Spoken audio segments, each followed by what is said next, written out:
was a rainy, romantic night in early autumn. I remember it vividly because everything about that evening felt like something out of a dream. Sophia and I had only been dating for a few months, but I was already captivated by her. She was stunningly beautiful, a 30-year-old blonde with sharp blue eyes that seemed to look straight through me. Her golden hair fell in soft waves over her shoulders, and her radiant smile could melt even the coldest heart. That night, she wore a red dress that clung to her figure, showing off every curve, paired with sheer black pantyhose that shimmered faintly under the dim hotel lights. We had booked a luxury suite at one of the finest hotels in the city. The room was immaculate. Plush bedding, a fireplace, and a large balcony overlooking the rain-slicked streets below. It was the perfect setting for a romantic escape. As soon as we stepped into the room, the world outside seemed to vanish. Sophia teased me with playful glances, her laughter like music that filled the suite. The rain tapped rhythmically against the windows, creating an atmosphere both intimate and soothing. After dinner and a few glasses of wine, she leaned against me, her lips brushing softly against my neck. Her scent, a mix of jasmine and something uniquely hers, made my pulse quicken. Her red dress slid off her shoulders effortlessly, revealing crimson lingerie that hugged her body perfectly. The sight of her in that lace was intoxicating. I pulled her close, running my hands down her sides, feeling the smooth silk of her pantyhose beneath my fingers. She kissed me deeply, her hands tangling in my hair as I reached behind to unclasp her bra. It fell to the floor, forgotten, as I slid my hands down, tracing the curves of her hips. Her breathing quickened as I moved lower, my hands slipping inside her underwear, exploring her warmth as her soft moans filled the room. Her soft moans filled the room, each sound drawing me deeper into the moment. I kissed the curve of her neck, my lips traveling down to her collarbone and further still, until I reached the swell of her breasts. Sophia arched her back, her skin warm and inviting under my touch. I cupped her breasts, feeling their softness as my lips traced circles around her sensitive skin. She gasped, her fingers tangling in my hair, urging me on. Her nipples hardened under my touch as I kissed and teased, savoring every inch of her. Her body responded to my every movement, her thighs parting slightly as I slid my hand lower, exploring her warmth with deliberate slowness. I felt the heat of her as my fingers brushed over her most sensitive spot, and she trembled beneath me, her breaths shallow and quick. Adrien, she whispered, her voice a mix of desire and surrender. I moved lower, kissing a path down her stomach, my hands gripping her hips as I slid her underwear down. Her legs wrapped around me, and I could feel the tension in her body as I kissed the soft curve of her inner thigh. The way she moved, the way she moaned my name was intoxicating. I let my fingers explore her, slipping inside her warmth as her body arched in response. She clung to me, her hands pulling me closer, her nails grazing my back as I brought her to the edge of pleasure. Her body trembled beneath mine, her moans filling the air, her every movement driving me wild. She pulled me back up, her lips meeting mine in a kiss that was hungry and full of passion. Her hands explored my body with the same intensity, her touch igniting a fire that seemed impossible to quench. We became lost in each other, every touch, every kiss, every movement drawing us closer together in a moment that felt endless. The rain outside continued to fall, but inside the suite, it was just us, two souls completely entwined, lost in the heat of the night. It was a night of passion and tenderness, one that could have been perfect, if not for what happened later. It was around 3 a.m. when we first heard the sound. A faint, distant crying, like a woman weeping in the night. At first, I thought it was coming from outside, perhaps someone caught in the rain, but as the minutes passed,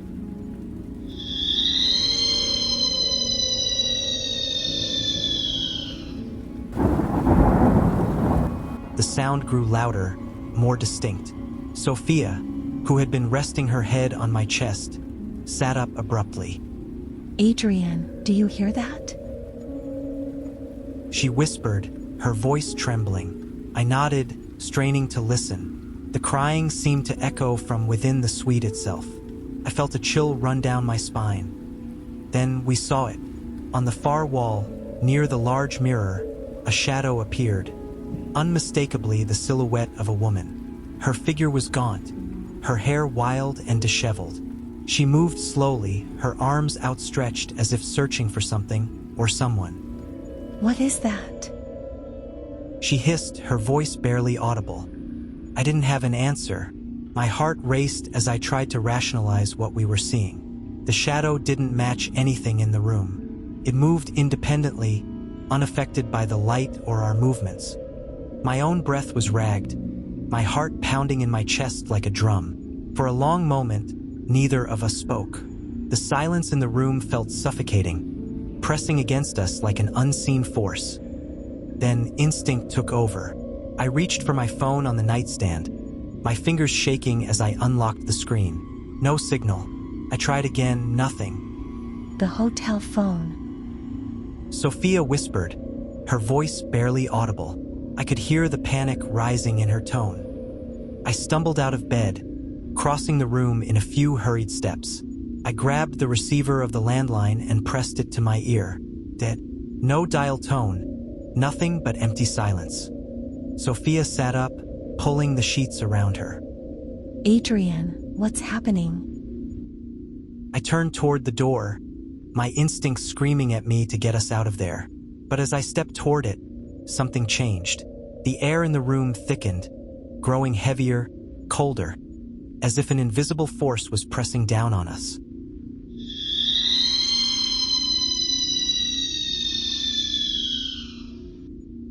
And then we heard it again, the crying. Only this time it wasn't distant. It was right outside our suite. A slow, heart-wrenching sob, dragging through the silence like nails on glass. The sound was enough to freeze us in place. Sophia clutched the blanket tightly, her eyes wide with terror. I could see the question in them. Should we open the door? Should we run? But something deep inside me screamed no. That thing outside wasn't human. I don't know how I knew it, but I did.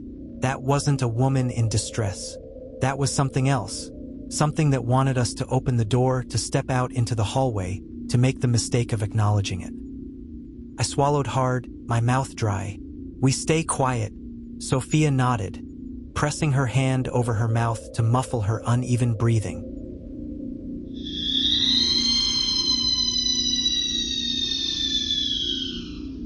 The crying outside continued, shifting in tone, grief turning into something twisted. The sobs became distorted, as if playing in reverse, turning into whispers, then into a strange scratching sound against the door.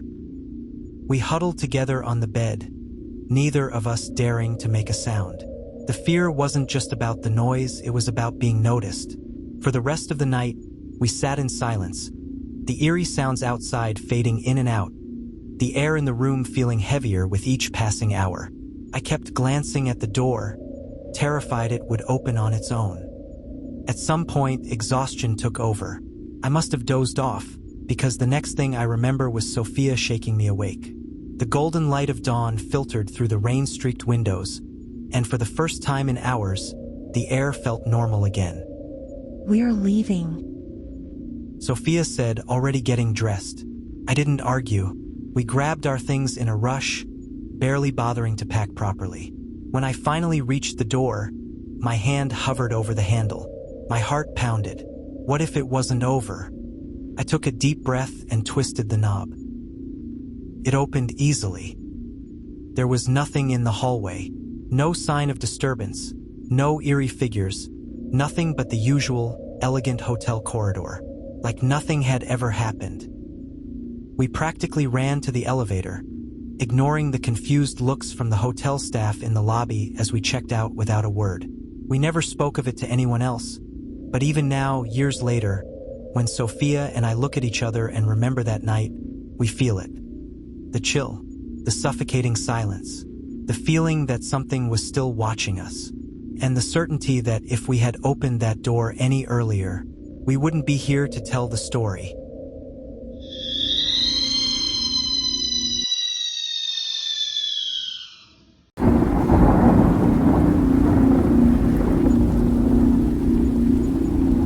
It was a night made for sin.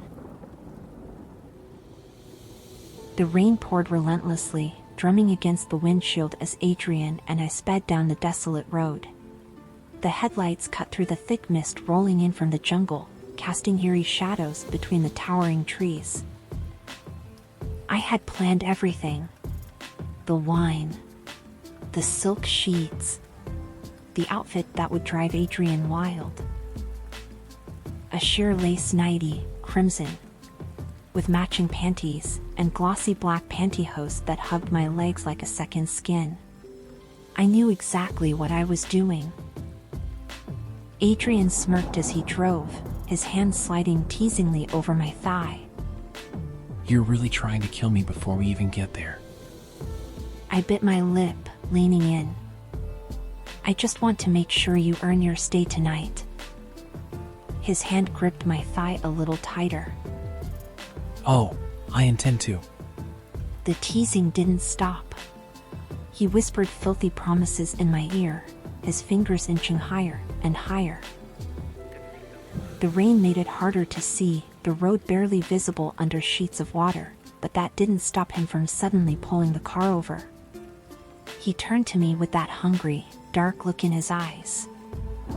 Before I could say a word, he grabbed me by the waist and pulled me onto his lap. His lips crashed into mine, and I melted into the kiss, hot, deep, desperate.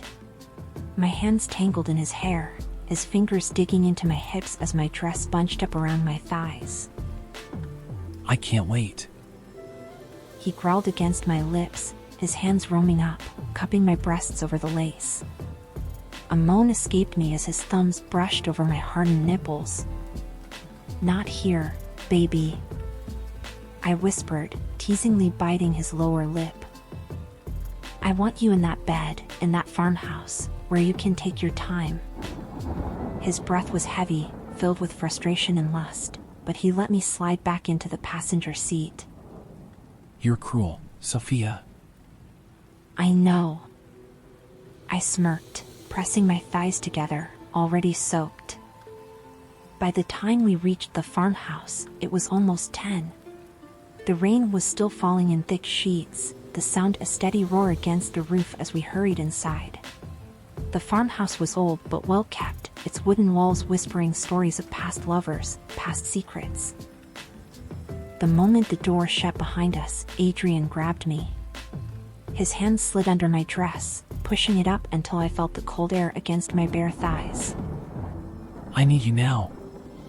I gasped as he lifted me into his arms, carrying me straight to the bedroom. Clothes fell to the floor, one by one. His shirt, my dress, his jeans. His hands roamed over my body, tearing away my pantyhose, his fingers slipping under my panties, brushing against my soaking wet pussy. Oh, I moaned, arching against him. Adrien, please. His lips trailed down my neck, my collarbone, down to my breasts. He took one nipple into his mouth, sucking lightly, his tongue flicking against it while his hand cupped my other breast, kneading, teasing. Then, my phone rang. I ignored it. Nothing mattered right now. But it rang again. And again. The screen lit up on the nightstand. An unknown number. Just ignore it. His lips trailed down my neck, my collarbone, down to my breasts.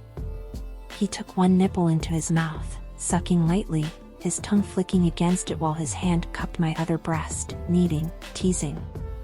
His mouth was hot, wet, leaving a trail of fire as he kissed lower and lower, until my phone rang.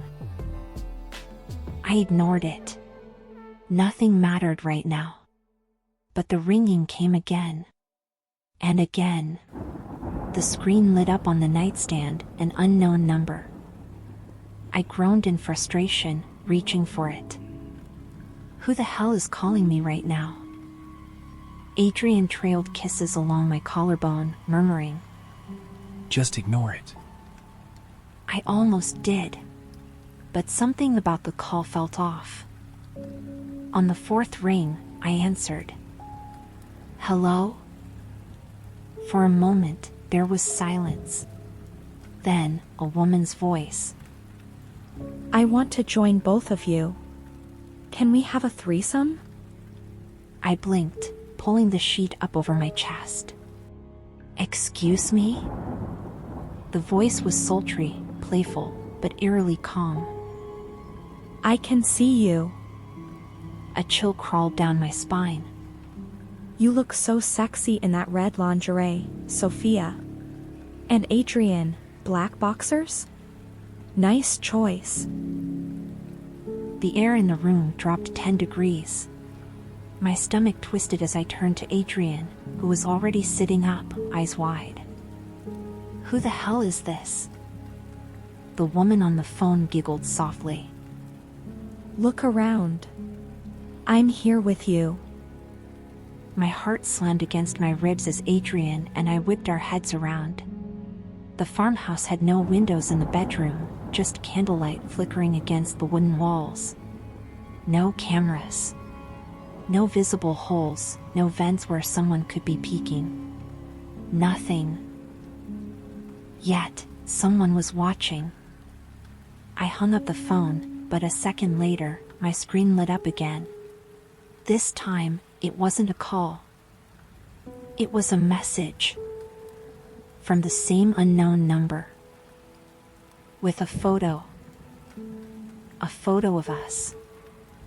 Naked. In this bed. But we weren't alone. Between us, nestled under the sheets, was a third figure, a woman. Her face was blurred, her hair long and dark, her body pressed between ours as if she had been there all along. A scream caught in my throat. Adrien grabbed the phone, his breath sharp as he stared at the image. This isn't real. He muttered. But it was. Another message popped up. I love sleeping between you two. Can I stay? Then, the candlelight flickered violently. The room plunged into near darkness, save for the glow of my phone. The closet door creaked open. A faint shadow moved. And then, in the silence, a voice right next to my ear. I'm already here. To this day, I don't know how we got out of that farmhouse. Neither of us remember packing, grabbing our clothes, running into the rain. We don't remember getting in the car, speeding away. All we remember is that voice, that presence. And that when we checked our phones the next morning, the pictures were gone. But some nights, when I wake up alone, and Adrien is fast asleep beside me, I feel it. A shift in the sheets. A faint breath on my neck. And sometimes, just for a moment, I swear I see the imprint of a third body in our bed.